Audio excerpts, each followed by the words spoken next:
Bienvenue à tous pour ce deuxième webinaire. Et j'aimerais commencer la présentation de ma communication par de préface, c'est-à-dire la devise de l'expert du développement durable, chose que j'avais déjà faite à Zarziz, mais je fais une piqûre de rappel pour tous ceux qui n'étaient pas à Zarziz ou ceux qui ont pris le train en marche.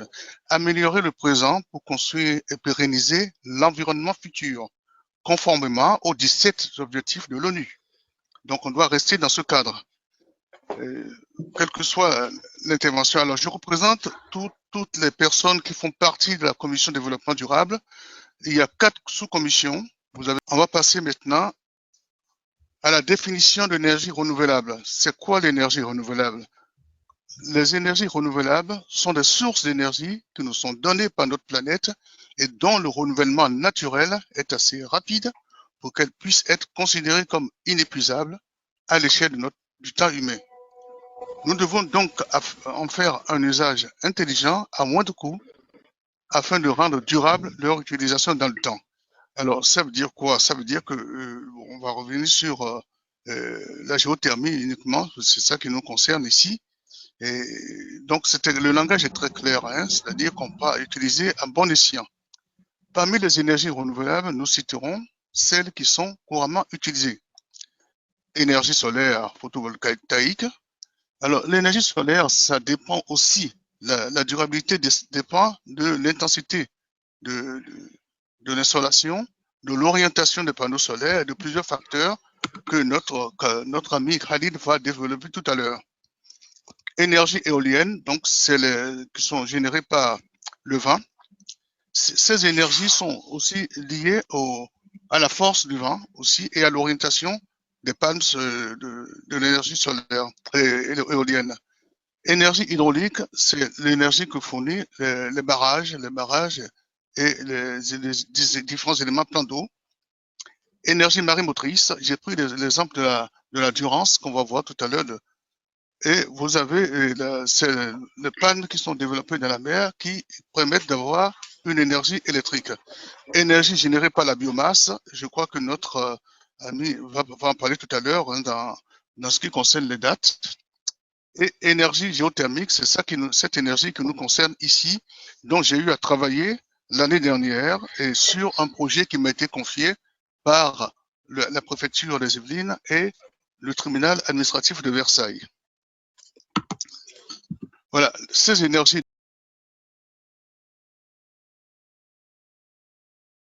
Can you tell me when you want to switch?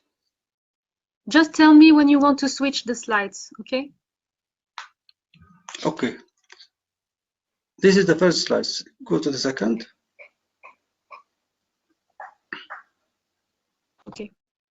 Hello. My name is Dr. Khalid Sabri, the General Manager of Jerusalem Import Company for Renewable Energy. My experience with renewable energy extends over 9 years. First of all, I want to thank Mr. Jackie Bialy and all colleagues who are working for human society. Okay. Second, and of course for all colleagues who are serving human society, and we hope that this conference will be the start of the future meetings. Next. Okay. Since 2011 and mainly 2015, from the date of declaration of the war against Yemen, and because due to increase the prices of oil derivatives, and sometimes there is no oil derivatives at all. Donc depuis 2011 et principalement 2015, depuis qu'en fait il y a eu la déclaration officielle de la guerre au Yémen, il y a eu une augmentation considérable des prix du pétrole et ce qui a entraîné par conséquent une indisponibilité de cette ressource première dans ce pays. So, renewable energy becomes the only source for enable this field to continue running with minimum level to save millions of people. Donc concrètement, ce qui se passe, c'est que comme ils étaient en situation de guerre, et ils sont probablement toujours en situation de guerre, il était nécessaire de se tourner vers une autre forme d'énergie qu'une énergie fossile, donc l'énergie pétrole, et ils ont commencé à réfléchir sur l'utilisation des énergies renouvelables pour pouvoir alimenter leur secteur principal, qui est le secteur agricole. L'utilisation des énergies renouvelables va permettre au secteur agricole, notamment, de continuer à fonctionner avec un niveau minimum pour pouvoir sauver des millions de personnes. Yes, next slide. Before 10 years ago, in 2011, the agriculture sector depended entirely on oil derivatives for discharging water from deep well. Donc, pour construire les puits, ils construisent en fait un puits. Pour construire les puits, ils utilisent la petite machine que vous voyez derrière, qui est le dispositif qui va permettre de puiser en fait le pétrole. Donc, elle fonctionne avec le pétrole pour pouvoir pomper l'eau. Donc, c'était un dispositif qui était énergivore en énergie fossile. Ça, c'était l'agriculture qui était développée il y a 10 ans. Ils utilisaient un dérivé du pétrole pour ça. The other sector. Alors voilà, bonjour tout le monde. Alors moi je vais aujourd'hui vous parler de la valorisation des noyaux de date en Algérie, un sujet qui n'est pas aussi technique que celui de Gilles et celui du docteur Khaled. En fait, j'ai essayé de travailler, de faire ce travail-là sur les noyaux de date, parce qu'effectivement, en Algérie, on a énormément de dattes qui sont produites. Et puis, ces déchets-là, surtout les noyaux de date, sont vraiment jetés. Alors, pourquoi ne pas en faire une biomasse qu'on pourrait utiliser éventuellement pour une énergie renouvelable? Alors, pour ce qui est de la phéniciculture en Algérie, elle constitue le pivot de l'agriculture saharienne, parce que en fait, les palmiers dattiers sont surtout au niveau du Sahara, sont produits au niveau du Sahara. Et cette date dont on parle, elle est très énergétique et c'est un produit du terroir. Et ce produit-là, justement, est exporté et c'est le plus exporté après le pétrole au niveau de notre pays.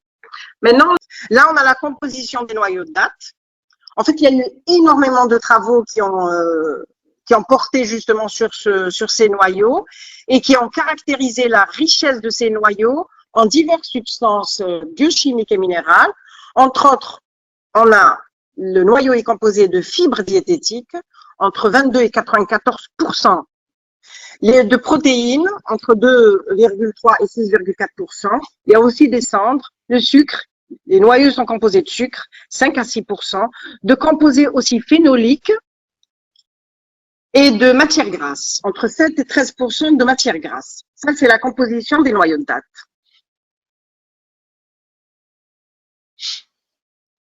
La suite, Neriman. Maintenant, pour ce qui est des valorisations des déchets de date, qu'est-ce qu'on peut en faire? On peut en faire soit des biocarburants, soit des biocarburants, on peut citer le bioéthanol et le biodiesel, soit du charbon actif pour la dépollution des eaux usées ou pour le traitement des eaux, soit de la farine pour bétail, carrément un substitut pour le café, soit une farine alimentaire, ou alors valoriser ça dans le milieu du cosmétique, de la cosmétique, pardon.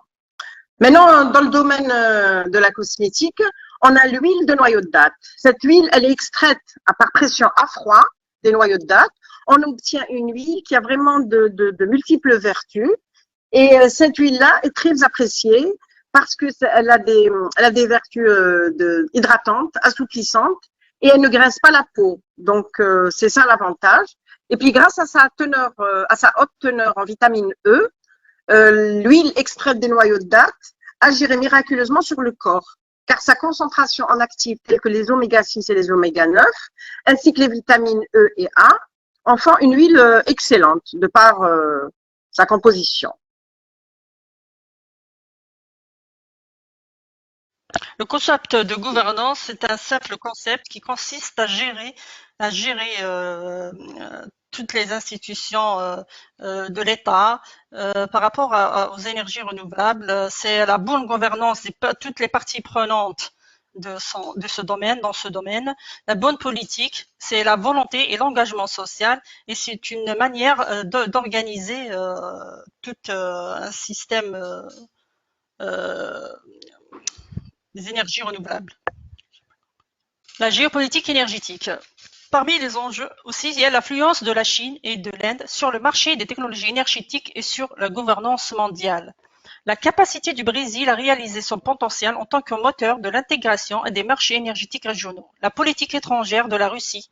Effet de la politique étrangère de la Russie sur les investissements et les activités d'exploitation, les grands partenaires énergétiques et le marché mondial de l'énergie. La cohésion de l'Union européenne, convergence vers une politique énergétique commune mondiale, des modèles des marchés critiques, systèmes de communauté, d'échange de quotas d'émissions. Incitation liée à un mécanisme de capacité et de stockage. La fragilité du Moyen-Orient et de l'Afrique du Nord. Fragilité des régimes politiques dans les régions, notamment les effets durables du printemps arabe. Surtout concernant les régimes politiques dans cette région. L'influence des États-Unis sur le marché de l'énergie. L'influence en matière d'innovation et de politique sur le marché international et de l'énergie, sur la dynamique du marché, gaz, charbon, pétrole, et sur les grandes organisations concernées, notamment les COP et les FMI et les ODE. Il y a un décalage. Bon. La substitution des énergies conventionnelles par les énergies durables doit se faire d'une manière plus équitable et d'une façon plus réaliste. Un nouveau mode de gouvernance doit être élaboré d'une manière à permettre le partage des bonnes pratiques de production des énergies renouvelables, qui est l'un des objectifs du développement durable. Merci pour votre attention et désolé j'ai perdu le fil à cause du défilement de mes slides. Merci beaucoup. Voilà. Merci. L'intervention de ce jour était de très bonne qualité. Je me suis permis d'écouter avec sagesse pour le travail que tous ils ont fait pour arriver à aboutir à un tel résultat. Je vous félicite tous. Hein. Merci, Monsieur Lotiès. Tout le monde parle du coût, mais réellement, chacun peut utiliser son énergie selon son portefeuille. Donc, c'est pas vraiment quelque chose. On peut réduire, c'est-à-dire moi, je suis ici en Algérie, j'ai réduire ma facturation, c'est-à-dire je paye pas. Oui, mais parce que vous avez les connaissances. Vous avez les connaissances. Voilà. Non, là, je suis en train de transmettre ce message aux gens. Tout le monde n'a pas, oui, mais si vous avez les connaissances, Monsieur Benjebar. Moi, demain, je veux faire je veux mettre une photovoltaïque. Il faut faire profiter les autres. Je vais pas réussir à brancher. On va peut-être conclure. Hein, bon, écoutez, moi, je remercie beaucoup l'animatrice, hein, notre chère Nariman, qui a bien dirigé l'opération. Il faut le reconnaître, hein, parce que c'est bien ménagé. On a eu quelques éléments, c'est lié à des postes des uns et des autres. Et moi, personnellement, j'ai beaucoup apprécié tous les exposés, toutes les présentations, quelles qu'elles soient. Tout le monde a appris quelque chose. Et c'est comme ça qu'il faut qu'on partage nos connaissances. Et là, je relance encore un appel à Madame Benouines qui venait de prendre. Si vous avez des sujets spécifiques que vous voulez partager à travers les présentations, n'hésitez pas à faire des propositions dès maintenant. Parce que la prochaine présentation, ça va être au mois de. Alors, si Madame Nariman ne contredit pas, on a dit en automne, c'est-à-dire après le congrès, si le congrès a lieu, parce que, bon, j'espère, mais on va en faire le troisième avant la fin de l'année. Et je vous propose de faire des propositions dès maintenant, qu'on en débatte, que vous ayez le temps de tout préparer à l'aise, avant de venir. Bon, j'ai réitéré mes remerciements à tout le monde. Merci beaucoup. Nariman qui a quand même bien œuvré, hein, c'est grâce à elle que tout est bien. Oui, il faut on avait dit qu'on animait ensemble, on anime ensemble, jusqu'au bout.